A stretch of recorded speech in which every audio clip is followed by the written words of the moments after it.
When my wife's toxic friends convinced her to pack a bag and vanish for a week to teach me a lesson, they were sure I'd be on my knees, begging her to come home.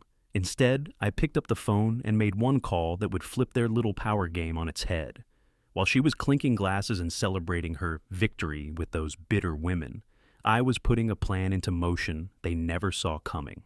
My name is Miles Doyle. I'm 42, and for the past 15 years I've been building something I thought was unbreakable. Not just my marriage to Cindy, but my tire shop business. What started as one small garage turned into a chain of 5 locations spread across the city. I busted my back to provide for my family, my wife, Cindy, who's 39, our 16-year-old son, Dylan, and our 12-year-old daughter, Emma. The cruel part is that the very success I was chasing might be what broke us. When I was struggling to get that first shop off the ground, working 16-hour days with grease under my nails, Cindy and I were rock solid. We were partners. She'd bring dinner to the shop, help with the books, even sweep the floors when I was too wiped out to move. But as the business grew and the money started coming in, something shifted. Cindy got a job at a downtown bank, said she wanted her own career, her own identity. I backed her 100%. I wanted her to be fulfilled, to have something of her own. What I didn't see coming was that she'd also pick up a brand new circle of friends who seemed committed to tearing down everything we'd built. The first time I met Veronica Sterling, I knew she was trouble. She walked into our house like she owned it, dressed in clothes that probably cost more than most people's mortgage payment. Perfectly done nails, designer bag, and an air of smug entitlement that filled the room before she even spoke. She was 45, twice divorced, and treated those divorces like trophies. Veronica had a way of talking to Cindy that made my skin crawl. Little digs about how Cindy was wasting her potential, how she deserved more than being tied down to a husband and kids. She bragged about squeezing every dollar she could out of her ex-husbands, as if wrecking marriages was some kind of sport. That should have been my first major warning sign. Any woman who takes pride in destroying marriages has no business being close to a married woman. But Cindy swallowed every word like it was gospel. The shift didn't happen overnight. It was slow, like watching a train crash in slow motion. Cindy started staying out later after work, saying she was having girls' nights with her new friends. She began questioning everything I did, from how I ran the business to how I disciplined our kids. And a lot of what she said sounded exactly like Veronica's voice coming out of her mouth. Meanwhile, the tire business was thriving, and I'll admit, that success distracted me from what was happening at home. By 2023, I had 5 locations running smoothly. Each shop was making serious money. The original place on Main Street had become the flagship, but the suburban locations were the real gold mine. Soccer moms and SUVs, contractors and heavy-duty trucks, they all needed tires, and we delivered good service at fair prices. Dylan had started working part-time at the downtown shop, learning the ropes from the ground up just like I did. The kids got skill and a strong work ethic. I always imagined he'd take over one day and keep the Doyle name on those storefronts. Emma was still focused on school and her soccer team, but she'd drop by sometimes, charming customers with that bright smile that looks exactly like her mother's. And that's what cut the deepest. Cindy used to look at me with that same light in her eyes. Back when we were just starting out, when money was tight but our dreams were huge, she looked at me like I could do anything. Now, on the rare occasion she looked at me at all, it was with a cold, distant stare that hurt more than any shouting match could. The shift became impossible to ignore at family dinners. We used to talk about everything: school, business ideas, weekend plans. Now Cindy would just push food around her plate, barely joining the conversation. When she did speak, it was usually to criticize something I'd said or done. One night, Dylan was telling us about a college recruiter who'd reached out about his grades and baseball stats. He was pumped, talking about maybe landing a scholarship. I was over the moon, ready to celebrate with him. Cindy just shrugged and said college was expensive and he should probably look at community college instead. I just stared at her. This was our son's future, and she was dismissing it like it was nothing. I pointed out that, thanks to the business, we could afford to send him wherever he wanted. She rolled her eyes and muttered something about me, throwing money around. Later that night, I tried to have a real conversation with her. I asked why she seemed so miserable all the time, what was actually going on. She told me I wouldn't get it because I was too obsessed with work to see what was happening in our family. In her mind, I checked out as a husband and father. That cut deep because I knew it wasn't true. Everything I did was for my family. Every early morning, every late night at the shops, every risky decision I made in the business, it was all about giving my wife and kids the best life I could. But somewhere along the line, in Cindy's mind, my success had twisted into some kind of failure. After that conversation, I started paying closer attention, and what I saw honestly scared me. My wife was turning into a stranger, and I had no idea how to bring her back. My mother, Eleanor, has never been the type to hold back. At 67, she's even less inclined to sugarcoat anything.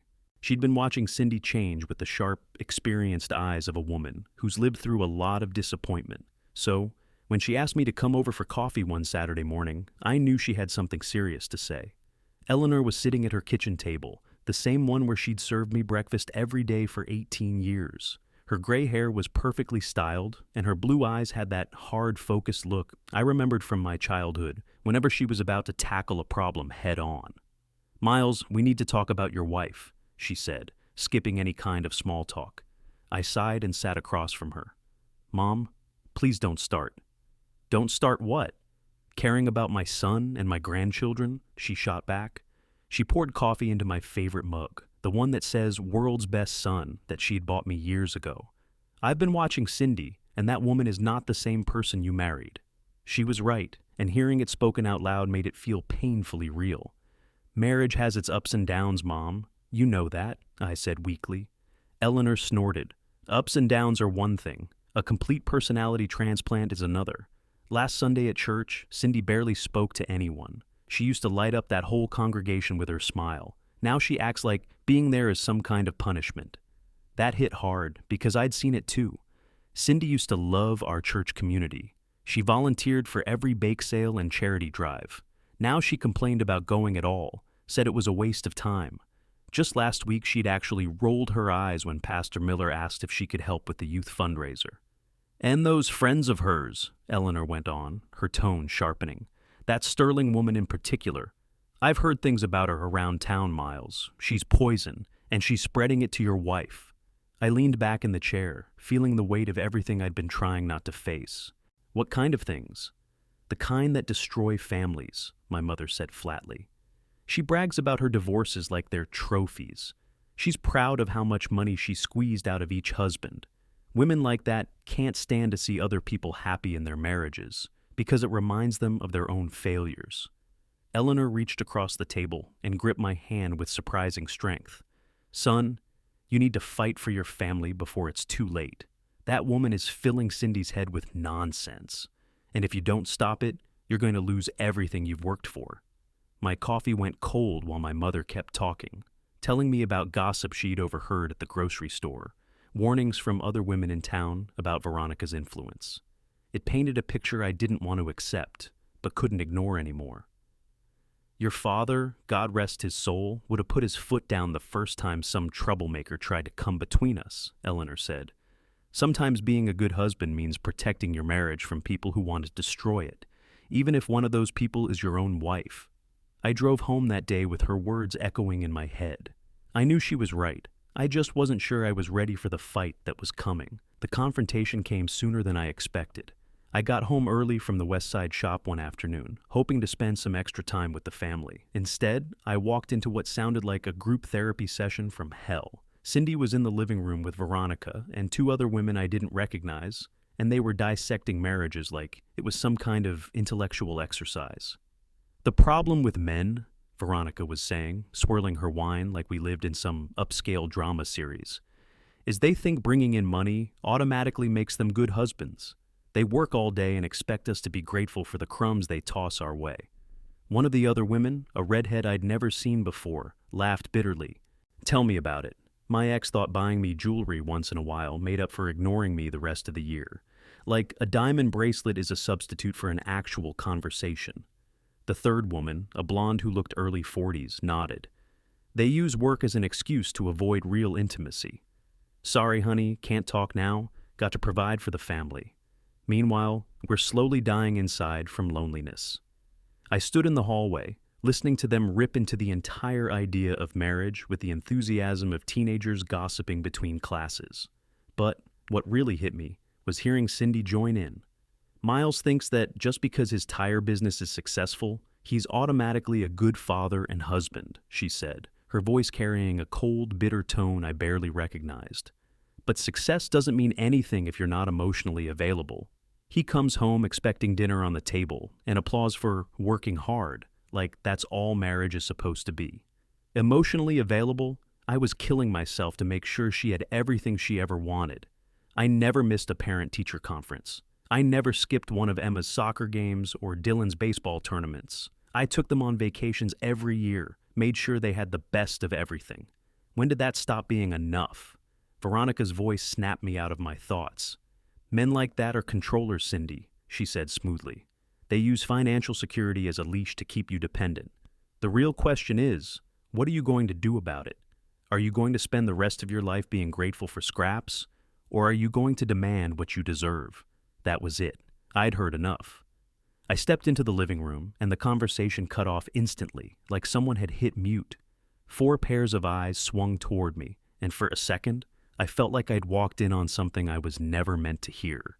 "Ladies," I said, keeping my voice calm and polite, even though anger was burning a hole in my chest. "I hope you're having a nice visit." Veronica gave me that fake smile of hers, the one that never reached her eyes. "Miles, we were just having some girl talk. Nothing that would interest you, I'm sure." "Actually, it sounded very interesting from where I was standing," I replied, holding her gaze, especially the part about controllers and leashes. "Care to explain that a little more?" The tension in the room was thick enough to slice. Cindy's face flushed, whether from embarrassment or rage, I couldn't tell. The other 2 women suddenly found their wine glasses fascinating. "We should probably get going," the redhead said quickly, clearly not eager to be part of whatever was coming next. "Thanks for the wine, Cindy." They grabbed their purses like they were fleeing a crime scene and hurried out. As soon as the door closed, Cindy rounded on me like I'd just humiliated her in public. "How dare you embarrass me like that in front of my friends?" she hissed. "Embarrass you?" I stared at her, stunned. "I walked into my own home and heard you talking about our marriage like it's a prison sentence. How do you think that made me feel? The worst part of watching your marriage fall apart isn't the cold shoulders or the sleepless nights. It's watching your kids stumble through the wreckage while pretending everything is fine. Dylan and Emma weren't idiots. They felt the tension, saw how their mother had changed, heard the arguments that magically stopped the second they walked into a room. Dylan started spending more time at the shop, saying he wanted to learn more about the business, but I knew the real reason. Home didn't feel like home anymore. He'd show up after school, grab a wrench, and dive into whatever job we had lined up. We'd work side by side in comfortable silence, both of us carefully ignoring the storm waiting back at the house. "Dad," he said one afternoon while we were rotating the tires on Mrs. Henderson's Honda, "is everything okay with you and Mom?" I paused and looked at my 16-year-old son, already taller than me, with his mother's eyes. "How do you explain to your kid that the woman who raised him is turning into someone you barely recognize?" "Your mom's going through some changes, son," I said finally. "Sometimes adults need time to figure things out." Dylan nodded, but I could tell he wasn't buying the diplomatic version. "She's different now," he said quietly. "She used to ask about my games, help me with homework. Now she barely looks up from her phone when I talk to her." That hurt, because it was true. Cindy used to be the kind of mom who baked cookies for school events and knew all Dylan's friends by name. Now, parenting seemed like an interruption to her social calendar. Emma was reacting in her own way. My 12-year-old had started getting what she called tummy aches and asking to stay home from school. The school counselor called last week, worried about Emma's slipping grades and how she'd pulled away from activities she used to love. When I sat down with her on her bed, surrounded by soccer trophies and stuffed animals, she looked up at me with wet eyes. "Why doesn't Mommy love us anymore?" she whispered. The question hit me like a freight train. "Baby girl, Mommy loves you very much," I said softly. "She's just confused right now. She never comes to my games anymore," Emma said. "And when I try to talk to her about school, she says she's too busy or too tired." I wrapped my arms around her, feeling her small body shake with quiet sobs. This wasn't just about Cindy and me anymore. These toxic women weren't just wrecking my marriage, they were tearing apart my kids' relationship with their mother. That night, after both kids were asleep, I made a decision. I couldn't control what Cindy chose to do, or who she chose to listen to, but I could protect my children from the fallout. They deserve better than walking on eggshells in their own home. The discovery came by accident, the way these things usually do. I was going over our business accounts when I noticed some odd activity in our joint personal checking account. Big withdrawals, strange transfers, payments to places I didn't recognize. At first, I assumed it was fraud or some banking mistake. Then I dug deeper. $5,000 transferred to something called Sterling Consulting, another $3,000 to a spa in the next county, $2,000 blown on what looked like a shopping spree at some boutique downtown. All of it within the last 6 months. All of it authorized by Cindy. I sat in my office at the main shop, staring at the bank statements that laid out a clear story of betrayal in black and white. My wife had been quietly bleeding money out of our accounts, spending it on who knows what without saying a single word. Money that was supposed to be for the kids' college funds, for our retirement, for emergencies. The Sterling Consulting payment was what really lit the fuse. I made a few calls and quickly learned it wasn't a consulting firm at all. It was Veronica's personal account. Cindy had been paying this woman, literally paying her to help destroy our marriage. When I confronted Cindy that evening, she didn't even bother pretending. "So, what if I spent some money?" she said, folding her arms across her chest.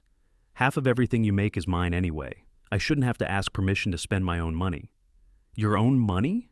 I stared at her, stunned. That money was for Emma's braces, for Dylan's college applications. We had plans for that money. "Plans you made," Cindy snapped back. "You always decide everything, Miles. Where we live, how we spend money, what the kids should do. Maybe I'm tired of living according to your plans." "Those plans included taking care of our family," I said, trying to keep my voice under control.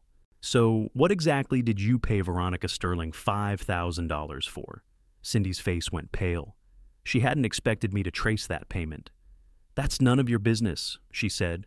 "It's absolutely my business when it's our money." I spread the bank statements out on the kitchen table. "Look at this, Cindy. Look at what you've done. You've burned through nearly $15,000 in 6 months. On what? Spa days, designer clothes, and paying some bitter divorcee to sit around and tell you how awful your husband is." For a split second, I saw something like shame flicker across her face, but then it hardened again, and I knew Veronica's poison had sunk too deep. "I deserve those things," she said. "I've sacrificed 20 years of my life for this family. If I want to spend some money on myself for once, that's my right." That was the moment I realized our marriage was beyond saving. The woman I married would never have stolen from her children's future to fund her midlife crisis. I should have known something big was coming when Cindy started packing a bag that Tuesday morning. She moved around the bedroom with a kind of cold determination I hadn't seen in months, folding clothes like she was gearing up for a campaign instead of a simple trip. "Where are you going?" I asked, watching her shove toiletries into a small travel case. "I'm going to stay with Veronica for a while," she said, still not looking at me. "We both need some time to think about what we really want from this marriage. We both need time," I repeated, standing there in my work clothes, coffee mug in my hand, trying to wrap my head around it. "I'm not the one who's been stealing money and trash-talking our family to a bunch of bitter divorced women." That finally got her attention. She straightened and fixed me with a stare cold enough to freeze hell. "This is exactly what I'm talking about, Miles," she snapped, zipping her bag with sharp, angry movements. "You always have to be right. You always have to be the victim. Well, maybe it's time you learn what it feels like to be alone for a while." I set my coffee down on the dresser, feeling something heavy and final settle in my chest. "So this is it," I said quietly. "This is what your friends told you to do. Pack a bag and walk out on your family to teach your husband a lesson?" "My friends told me I deserve better than this," Cindy shot back. "They told me that if I disappear for a week, you'll finally realize how much you need me and start treating me with the respect I deserve." There it was. Exactly what my mother had warned me about. Cindy's so-called friends had turned walking out on your family into a strategy, a way to grab power and attention. And if I don't come crawling back and begging you to return? I asked, keeping my voice steady. Cindy's confidence wavered for a second, but she quickly lifted her chin. Then I guess we'll both know where we stand, she said. She grabbed her bag and headed toward the door, pausing only to deliver what she clearly thought was a final, devastating move. Dylan and Emma are going to stay with your mother while I'm gone, she added. I've already arranged it. That way, you can focus on thinking about what you've done wrong without any distractions. I listened to her footsteps going down the stairs, heard the front door slam behind her. Then, I sat down on the edge of the bed we'd shared for 15 years and tried to understand how everything had fallen apart so fast. But, as I sat there, something unexpected happened. Instead of the panic and desperation Cindy and her friends probably anticipated, I felt something else. Relief. For the first time in months, the house was quiet. The tension was gone. No more walking on eggshells. Maybe this week apart would teach someone a lesson. All right, just not the lesson Cindy thought. After she left, I called my mother to let her know the kids would be staying with her. Eleanor's voice was grim, but not surprised as I explained what had happened. I told you this was coming, son, she said. That woman thinks she can manipulate you the same way she's been manipulating everyone else. What are you going to do about it? My mother asked. I looked around the house, and without Cindy there, it felt different, cleaner, lighter, less toxic. I'm going to call a lawyer, Mom. There was a pause on the other end of the line. Are you sure that's what you want? I'm sure it's what I need to do, I said. Cindy made her choice when she let her friends turn her against her own family. If she wants to play games, she's about to learn I don't play games when it comes to protecting my kids. After I hung up, I went into my home office and did something I never imagined I'd have to do. I started researching divorce attorneys. The irony wasn't lost on me. While Cindy was probably celebrating her freedom with Veronica, I was taking steps to make that freedom permanent. Bradley and Associates had great reviews and a strong reputation for handling complex divorces involving businesses. I booked an appointment for that same afternoon. If I was going to do this, I was going to do it properly. James Bradley was in his 50s, gray-haired, with a calm, steady presence that said he'd seen every kind of marital disaster there was. His office walls were lined with law books and family photos, the kind of place that gives people on the worst day of their life some sense of security. Tell me about your situation, Miles, he said, leaning back in his leather chair. I laid everything out. Cindy's personality shift, the toxic friends, the secret spending, the emotional manipulation, and the stunt she'd just pulled that morning. Bradley listened quietly, jotting notes now and then.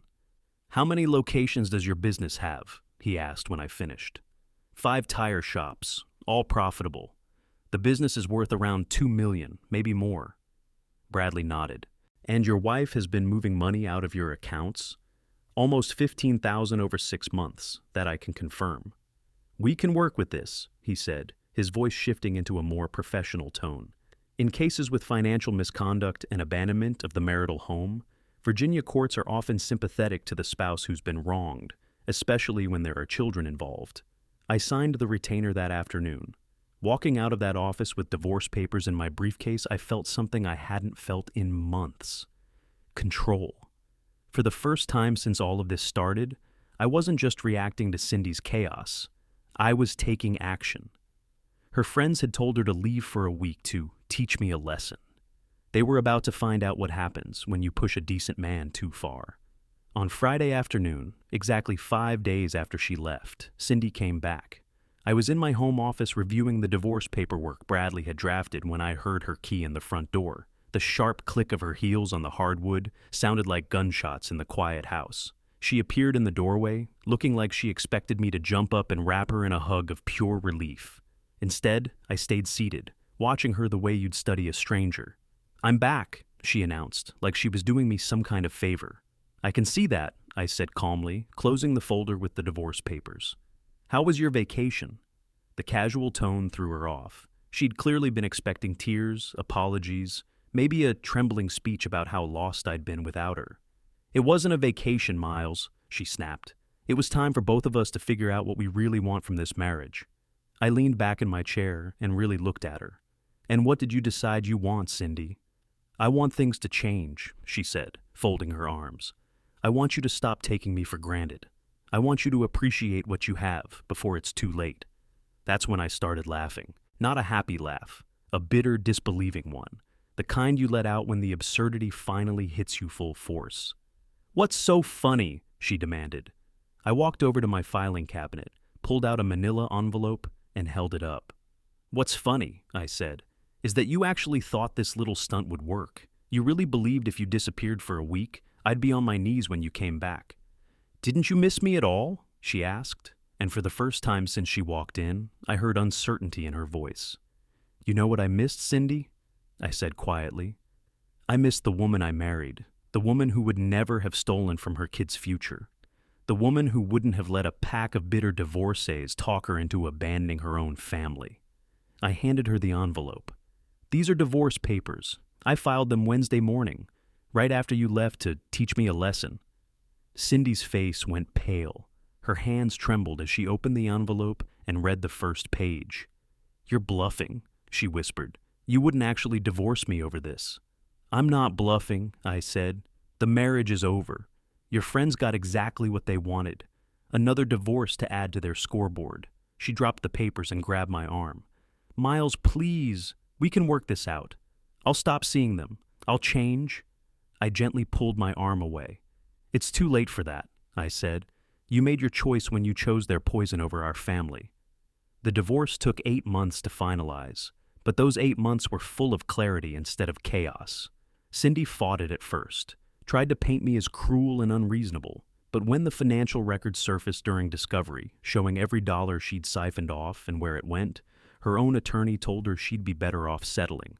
I kept the tire business and the house. Cindy still got a fair settlement, but nothing close to what she would have walked away with if she hadn't been caught secretly draining our accounts. The judge was especially unimpressed with her explanation that the missing money was for personal growth and self-discovery. Dylan chose to live with me full-time. At 17, he was allowed to decide, and he'd seen enough of his mother's behavior to understand the truth.